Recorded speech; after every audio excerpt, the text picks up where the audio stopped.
Liberdade, liberdade, abra as asas sobre nós e que a voz da igualdade seja sempre a nossa voz. Liberdade, liberdade, abra as asas sobre nós e que a voz da igualdade seja sempre a nossa voz. Pessoal, bom dia. A gente está começando hoje a aula sobre Proclamação da República. Antes disso, eu queria mostrar para vocês, esse livrinho aqui, que ele conta justamente como é que foi o processo da Revolução, como se deu, questão de um golpe de Estado, já que foi o golpe de Estado, certo? Quem tiver a oportunidade de ler é um livro bem interessante, de 1889, certo? Bem, no período que ocorreu a proclamação da República, nós vivíamos um período que era do monarquista, que era dominado por Dom Pedro II, certo? Bem, só que esse modelo já estava tão desgastado, né, que vinha desde 1822, que a população ela queria uma mudança, ela queria algo novo. Só que quem era essa população? Era a elite brasileira. Eram médicos, militares, advogados, burgueses, banqueiros, ou seja, é a população que era considerada gente naquela época, já que o povão, a massa, infelizmente não tinha esse direito. Então, no dia 15 de novembro de 1889, o Marechal Deodoro da Fonseca decide proclamar a República. Só que isso é um golpe de Estado, tá bom, minha gente? Isso aí não foi legal não, tá certo? Eles, junto com mais 600 soldados, tomaram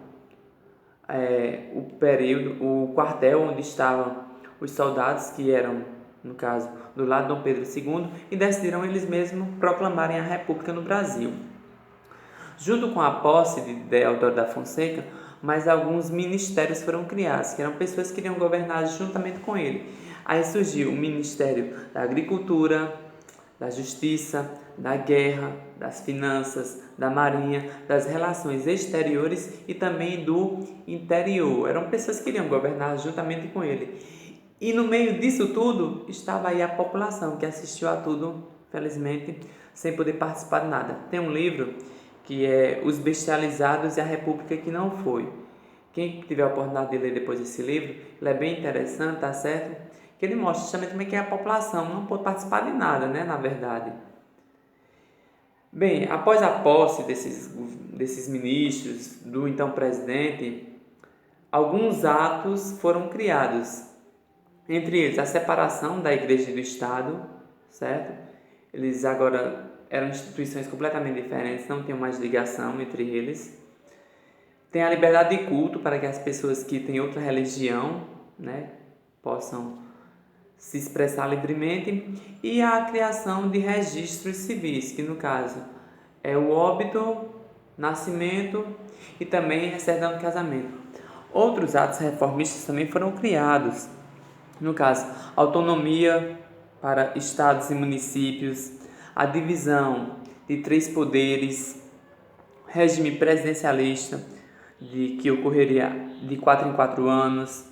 Temos ainda também a liberdade de expressão, que vai ser a liberdade de opinião, liberdade da propriedade privada, liberdade religiosa. O ensino agora passa a ser laico, no caso, sai aquela questão da Igreja Católica, certo? Agora o Brasil, ele é um país livre, as pessoas não precisam, né, no caso, se dedicando apenas àquela religião. Elas agora é livre, então o Estado ele não pode e nem deve interferir na questão religiosa em relação aos seus moradores. Bem, e um fato curioso dessa época, certo? É que na eleição para presidente e vice, você não precisava necessariamente escolher presidente e vice da mesma chapa. Você poderia escolher de chapas diferentes. Nesse caso, o presidente de um lugar, o vice de outro. Tanto é que os eleitos foram Deodoro da Fonseca, que era de uma chapa, e o vice seu era,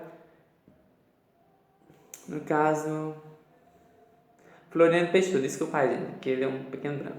Floriano Peixoto, que também era de outra chapa. Esse período, que vai de 1889 até 1894, no caso 5 anos, é chamada República da Espada, porque apenas militares é quem vão dominar. Então, o primeiro período vai ser o período de Deodoro da Fonseca e, por fim, vem Floriano Peixoto. Sim, pessoal, estou fazendo aqui algumas pausas, tá certo? Mas, certo? Bem, então, Deodoro assume o poder em 1889, Porém, ele vai ficar em seu governo até 1891, apenas 2 anos. Isso aí por quê? Porque Deodoro, assim que ele assume o poder, ele vai criar vários atos autoritários. Ou seja, um deles mesmo vai ser a questão, né, de estado de sítio, que é o país completamente fechado, tomado, controlado. Então, assim, a população que ajudou ele a entrar lá vai ficar desgostosa com isso e vai começar a questionar o seu poder. Então, como a saúde de Deodoro já era uma saúde um pouco fragilizada, na verdade, tanto é que no livro 1889 que eu mostrei para vocês no início, ele mostra justamente isso, que Deodoro ele não poderia, na verdade, nem ter feito aquele ato de proclamação da República, porque a saúde dele era bem debilitada, ele estava, né, bastante fraco, achavam até que não fosse sobreviver. Bem, então, devido a atos autoritários, aí quem assumiu é o seu vice, que é Floriano Peixoto. Só que Floriano Peixoto não tinha o apoio de todos os mesmos que apoiavam Deodoro, porque na renúncia de um presidente, quem deveria ocorrer, na verdade, o que deveria, era que houvesse novas eleições. Só que Floriano Peixoto não concordou e mesmo assim assume o poder.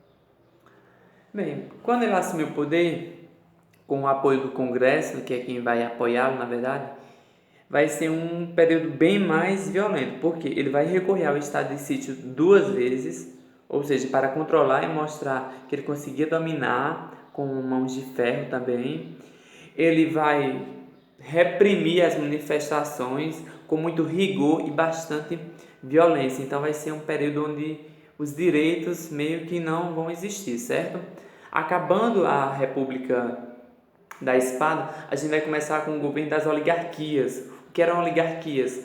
Grupos que dominavam o período, certo? E esses grupos aí eram de estados bem específicos, que é principalmente Minas Gerais e São Paulo, que é a chamada política do café com leite.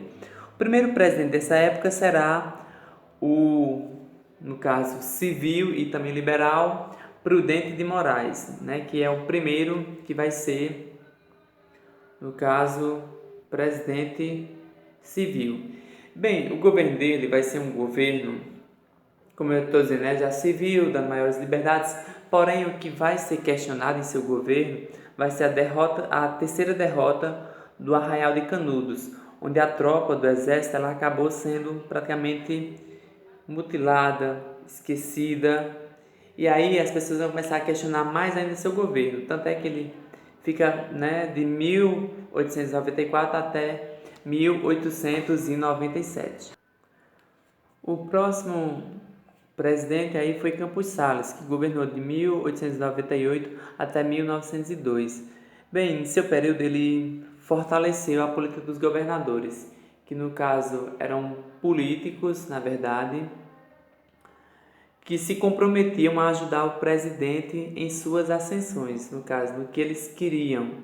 Tanto é que nessa época aqui, as eleições, né, era algo que os governadores se comprometiam a garantir que o resultado que o presidente quisesse era o resultado que realmente iria dar. Aí ocorriam muitas fraudes, as eleições, no caso, muitas urnas sumiam, e foi nessa época que ocorreu o voto de cabresto, né, que a população ela era obrigada a votar em quem o seu, no caso, patrão mandasse, né, na verdade. Bem, nessa época o café era quem dominava, certo? A economia da época, só que nós tínhamos também a borracha, que ocorria nos estados do Amazonas e também do Pará. Tinha o gado, que é a carne de charque, que era muito comercializada no Rio Grande do Sul. Nós tínhamos a erva mate, no Paraná. E também nós temos o algodão, na Bahia, Pernambuco e também na Paraíba. Só que, no caso, o café, ele era o principal produto e o produto de exportação da época. Bem, o próximo governo foi o de Rodrigues Alves, que foi de 1902 até 1906. Bem, o que é que vai marcar esse governo? Vai ser o Convênio de Taubaté, que serão medidas como compra, estocagem, empréstimos, propaganda investimentos, tudo isso aí para fortalecer ainda mais o café no mercado estrangeiro, tá certo? Então, o que marca o governo de Rodrigues Alves é o convênio de Taubaté. O próximo presidente é Afonso Pena, que vai de 1906 a 1909, onde o café vai trazer muita renda, muita receita para seu governo e principalmente vai trazer retorno para os seus investidores, certo? Pessoal, a nossa aula, videoaula termina agora, tá certo? Então eu quero que vocês deem uma olhada nas músicas que eu vou mandar o link para vocês, tá certo? E a gente para nessa primeira parte aqui porque a gente tem mais presidentes para ver e na próxima aula eu posto. Então vocês depois vão lá na internet, pesquisem mais um pouquinho, leiam sobre alguns desses presidentes, tá certo? Algumas informações a mais, tá certo? Valeu, obrigado!